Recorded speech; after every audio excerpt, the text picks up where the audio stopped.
Ngayong araw na to mga kayot, samahan nyo kami at ipapakita ko sa inyo kung paano kami maglinis dito sa aming barangay. Kasi ngayong araw na to mga kayot is may tinakda na parang kalinisan ang programa. Yung parang hindi lang dito sa Pilipinas, hindi lang dito sa lugar namin kundi sa buong Pilipinas, kundi sa buong Ticao, lahat ng Pilipinas. Yung programa na kalinisan sa bagong Pilipinas program. Itinakda ito noong January 6, 2024. So ito yung mga highlights o kaganapan sa paglilinis sa aming barangay. Sobrang nakaka-proud kasi nagsama-sama naman kaming mga malulipwetski yan pala sa idol. So samahan nyo kami mga kayot. Let's go! Sheesh! So yun na nga mga kayot. Dolo. So yun mga kayot, morning gising natin mga kayot kasi nga alas 7 yung call time ng paglilinis o para magsama-sama kami dito sa barangay hall para nga sa paglilinis kasi may tinakda ngayon, dineklara na kalinisan sa bagong Pilipinas. So pinalabas dyan ni Cap kasi nga may kunting pagmimitingan o kunting discussion yung honorable punong barangay ng barangay Minion na si Ramondo Otoy Consinsino sa kanya syempre mga kagawad. Ayan mga hi kayo mga fans. May mga fans tayo dyan. So yun mga kayot, discuss muna na niya kung ano mga dapat gawin. Let's go! Yes. Registration of participants, preliminaries, welcome remarks to barangay, welcome, overview of the kalinisan program, the IRP Warakman, call to action, yan na nangatokan, Ma'am Marvin, message from partner agencies, so sa iya, paano sa halos sa iya na ini, kag closing the video, Warakman sa video, so mga story lang po kami ni Ma'am Marvin, kag pagkatapos, na mo mag-istorya, ato na po invite ang tao, punain po ma-assign, ano? So, pasahon ko po ini na advisory, ano?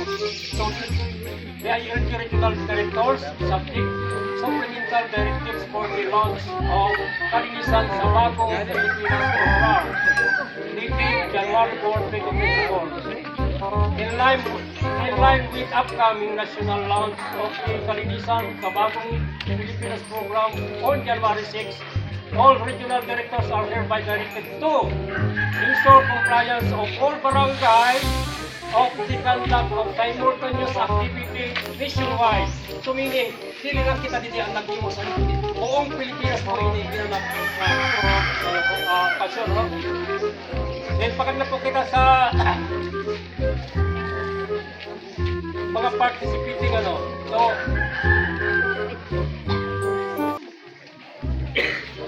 kung ano ang dapat mo o sabi natin, provide participants with training and na programa sa barangay sa gusto na mo na 100% manatiling suporta sa among lahat. Amo po tayo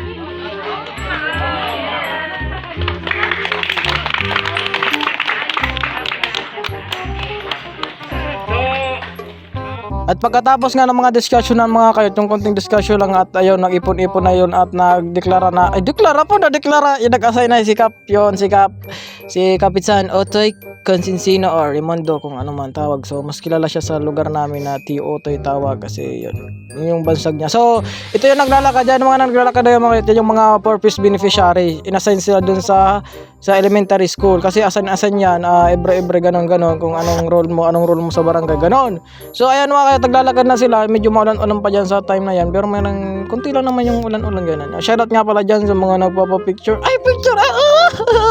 So dito na nga mga kayo at pagkatapos yan si Ate Gina, ito naman dito na part na to, dito banda to sa may pababa, barangay hall namin pababa. Yan, papakita ko. Pakita mo camera doon. Yan naman yung mga kayot, dito nakasan yung mga tanod, yung mga barangay tanod ng mga babae kasi syempre mga babae sila. At ayan niya, hindi yung mga mga youth, syempre kasama din kami diyan, mga youth kami. Hindi lang naman mga tanod yung kasama, syempre mga youth. Pero dito nakasign sa part na to yan, mga tanod yan, si Tiap ano yan, muntik pa niyang madulas. Sabi ko, wag ka dyan pumunta kasi may nadulas mga kayot kanina bata, buti na lang hindi nakatama yung kanyang ulo sa simento yun. Sabi ko kay Tiap ano, Diyos ko, Tiap ano, wag ka dyan. At yun, hindi niya tinuloy kasi nga natakot siya. Sabi ko, At dito nga mga kayot, pagpatungo dito, pagpunta dito din sa MRF, yun ang mga lalaki naman dito yan, kagawad yan, yung kadilaw, kapatid ko yan, tapos yung isa, yung kagawad, sa mga kagawad yan, mga barangay kagawad, tsaka yung andyan yung chief, tapos yung ibang mga tanod na lalaki, dyan naka-assign. So ayan, kagawad yan, yun naka-assign. Kasi mga kayot, yung pagtatrabaho kasi dito is, mga barangay officials, SK, officials, SK Kagawad. Yan si Nonoy. Dito pala si Nonoy. Yun, tapos mga purpose beneficiary, mga nagtatrabaho sa barangay.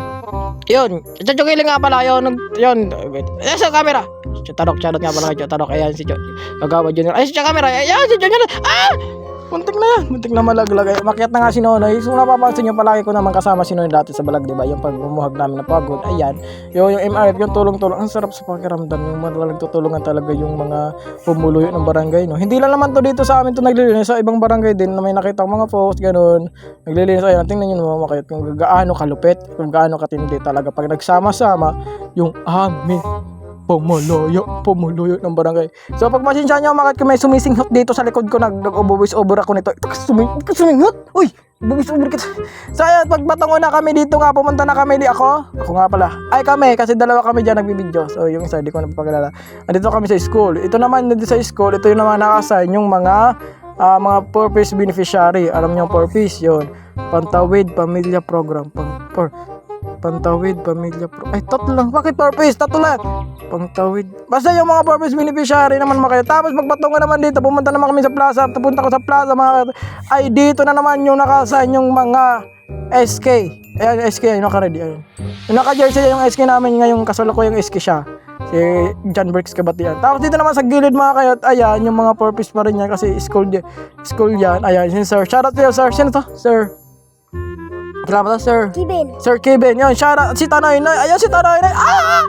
At ayan na nga si Junior, yung Kagawad Junior, sabi niya, ako naman na highlights mo kasi sila naman pala binibigyan mo. Ayan, nagpapanggap na nga yung Kagawad. Ay, tingnan yung pastor kasi nga nagpapanggap niya kasi may camera nga. Siyempre, sayang naman ma-expose. Joke lang. Ayan si Ma'am Lisa. Shoutout nga naman Ma'am Lisa at kay Ma'am, sino to? Ito yung mama. Ito. Yun. Basta teacher siya ng barangay Minyo. Shoutout nga pala kay Pikets. Ayan. Flor de Boto siya ng barangay SK Kagawad. Huwag nyo alamin. Basta yun. Share ko lang.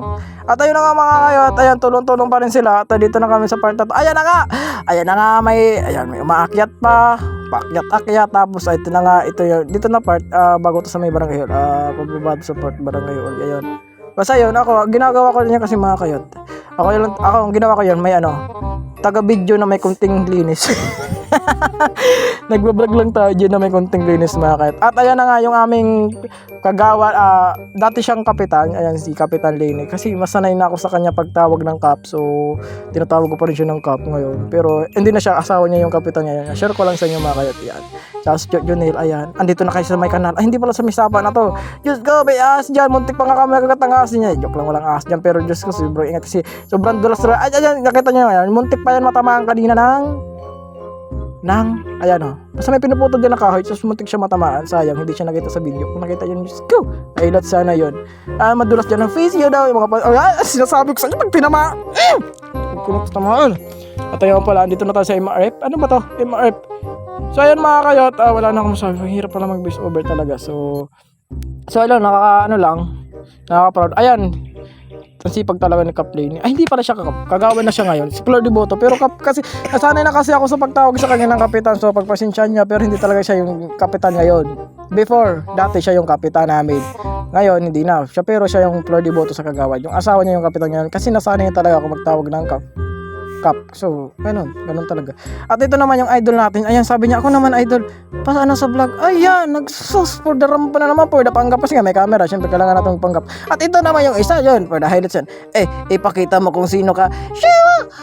At ito na nga yung mga kaya pagkatapos ito ng mga larawan ng mga kaganapan sa aming paglilinis. Ayan, kalinisan sa bagong Pilipinas. So, panoodin niyo yung mga larawan. So, maraming salamat pa rin sa aming kapitan, si Honorable Raimundo Consinsino, at sa kanya mga kagawad, at sa SK chairman namin, at sa mga pumuluyo ng buong barangay, at sa chief katanod, sa mga tanod, sa mga purpose beneficiary, sino po ba hindi ko nabanggit, yung masama nagtatrabaho sa barangay. So maraming salamat po sa nagsama-sama at naglinis. At saka pala sa snack pala, wag mo kalimutan, maraming salamat sa Sito at saka sa snack. Ano ba yung snack?